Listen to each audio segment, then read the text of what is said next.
Furiosa, a Mad Max Saga, is finally out, and like its predecessor, Fury Road, can you believe that came out 9 years ago, by the way, is garnering some glowing reviews. In today's video, we are going to be looking at some of the lore from the film, whether or not Max shows up, and discussing where the franchise goes from here. That and more on today's video.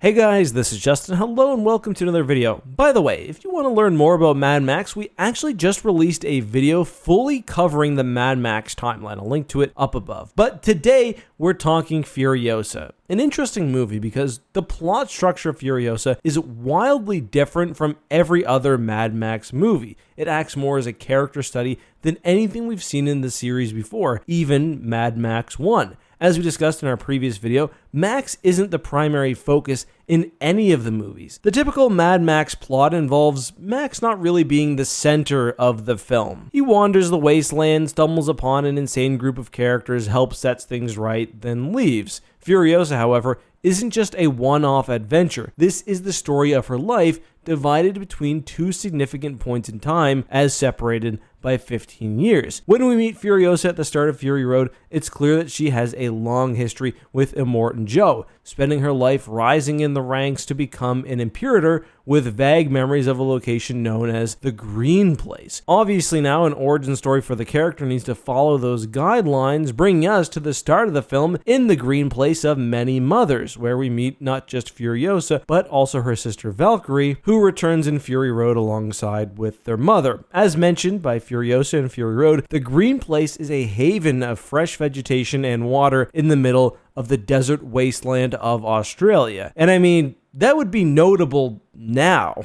Post-apocalyptic Australia is presumably even worse. The movie actually gives us some assistance in finding the real-world location of the Green Place, with its opening shot starting with a view of the country from space. Anyway, it seems to be in New South Wales. Specifically, it lines up with the real-life filming location of Terry Hills, Sydney. Furiosa, however, is soon abducted by the main antagonist of the film, Dementus, a crazed warlord of the Wasteland who was originally mentioned in the non-canon Mad Max game. Dementus is a nomad warrior of the Wasteland who desires the location of the Green Place. We meet him in what I can assume is his 40s, and he, much like many other characters we met in previous movies, has no memory of the world before it fell, meaning we are now at least 4 decades following the end of the world by this point, with the only survivors having any ability to recall the before times being extremely elderly. Funny enough, this kind of reminds me of 1984, where despite the name of the book, we don't actually know what year 1984 takes place in. We don't know how long ago Big Brother took control, and in Mad Max, we don't know how long ago the apocalypse was. As we covered in the prior video, the apocalypse also wasn't one big event. It was a gradual decline from civilization into anarchy. The Mad Max timeline is messy, and to be honest, it doesn't really matter. However, Furiosa, being a more character-focused story, does much more than previous Mad Max film allow for world building and an actual canon for the franchise to follow. Anyway, Dementus, soon after capturing Furiosa, comes into conflict with Immortan Joe, resulting in Furiosa being taken as one of Joe's future wives and Dementus taking control of Gastown. This is something that we never heard about, but it's a detail of her backstory which makes total sense. Seeing the horrors of living as one of the wives at such a young age really expands upon her motivations in Fury Road to help the escape. By the way, I should mention, we did unfortunately have a recast of Immortan Joe, as his actor from Fury Road, Hugh Caseburn, actually passed away in 2020. Fun fact though, Hugh did not only play Immortan Joe, he also played Toe Cutter in the original Mad Max, and I love that. Anyway, I thought his replacement did a fine job. In the film, we also do see Joe's sons make an appearance. We have Rictus Erectus, who returns from Fury Road, and Scrotus, who first appeared as the main antagonist of the Mad Max game. It's actually kind of wild to see all these connections that Furiosa makes to a game which isn't strictly canon, but to be fair, Scrotus also looks significantly different from his character in the game. He kind of looks weirdly similar to Mikey Day from the Beavis and Butthead SNL skit from a few weeks ago. Anyway, in that game, which acts as either a prequel or a sequel to Fury Road, again, they don't care about the timeline, neither should you. Scrotus is now the ruler of Gastown along with the surrounding Wasteland. Furiosa, after decades of hiding out among Immortan Joe's men, helps them construct the first version of the War Rig, driven by this movie's Max-style character, Praetorian Jack. Much like Max, Jack rolls into the movie with very little backstory, simply trying to survive until forming a relationship with Furiosa. As we mentioned in the prior video,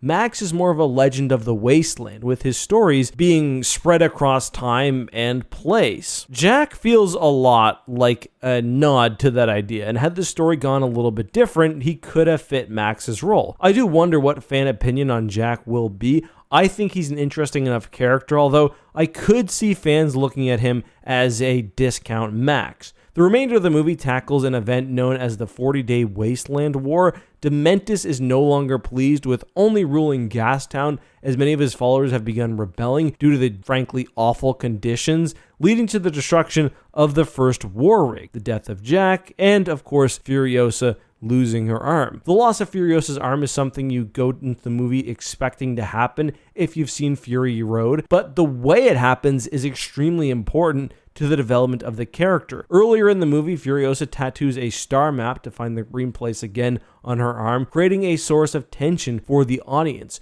Will one of the insane warlords remove this arm and destroy the green place? And that's on your mind the entire movie. But losing her arm ends up being an act of rebirth for the character. Furiosa injures her arm during a battle with Dementus, and after being chained by the arm to his chariot, she removes it herself in order to escape. Furiosa is no longer looking for her way home. She's left it, she's frankly abandoned hope, and as she wanders through the wasteland, her new motivation is vengeance. And speaking of wandering, we do have a brief scene where Max is watching her from the distance. To be honest, I'm kind of mixed on this cameo. It doesn't really add or remove anything from the story, aside from the fact that Max saw Furiosa but didn't know he did before the events of Fury Road. It's honestly simple fan service, but it's only 5 seconds of a 2.5 hour movie, so not a huge deal. After Furiosa returns to the Citadel with news of the betrayal of Dementus, she of course sets out to kill him herself. Dementus, for what it's worth, is an insanely interesting character and is going to be the breakout star of this movie, I think. He's a great addition, and honestly, the comedic but extremely threatening character Chris Hemsworth has played works perfectly. He's a maniac with a possibly tragic backstory. I say possible because he's shown to be a compulsive liar. When Furiosa finally has him at gunpoint, he professes to her that his death won't mean anything to her. He too lost the thing he values most, and the only way that he can move on is by spreading misery to others, something she will carry on from him after he dies. Interestingly, this is sort of a reverse of Max himself, who obviously lost his entire life in the first movie and now goes across the wasteland pretending to just be a survivor, but in reality doling out justice. In the final moments of the movie, we do see the events of Fury Road being put into place, although it's unclear how much time passes. We see Furiosa loading Joe's wives into the rig, but never see her face, so it could have been days later or potentially years. Max being nearby gives some indication that it might be nearby, but there's also a 20-year age gap between Anya Taylor-Joy and Charlize Theron. Again, it doesn't matter, as also indicated by the unnamed unreliable narrator introduced at the very end. They claim to know Furiosa personally,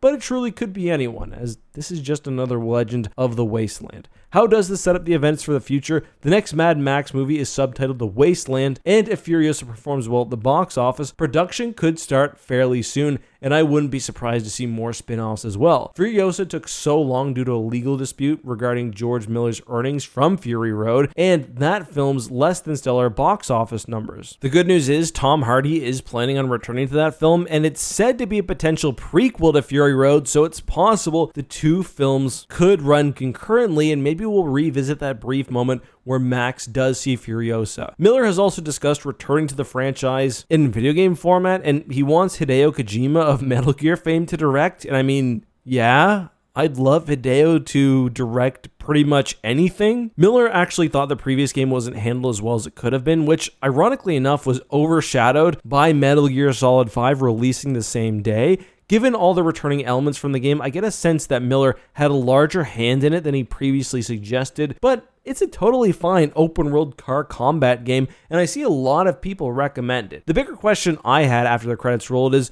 will we see Furiosa again? I personally really love this character and would be absolutely open to her returning in either another standalone project or just a general film, but it's also not necessary. Furiosa's saga was told in this film and Fury Road, and to me, she wouldn't be as interesting outside of the events of this movie. She is a distinct character with a personality and a real story, unlike Max, who is a blank surrogate, a legend of the Wasteland, which you can throw into any scenario as a blank slate for the audience. But those are my thoughts on Furiosa. Let me know yours down below, and if you have any questions, leave them in the comments with the hashtag AskEck. Until next time, be safe, have a good one, may the Force be with you.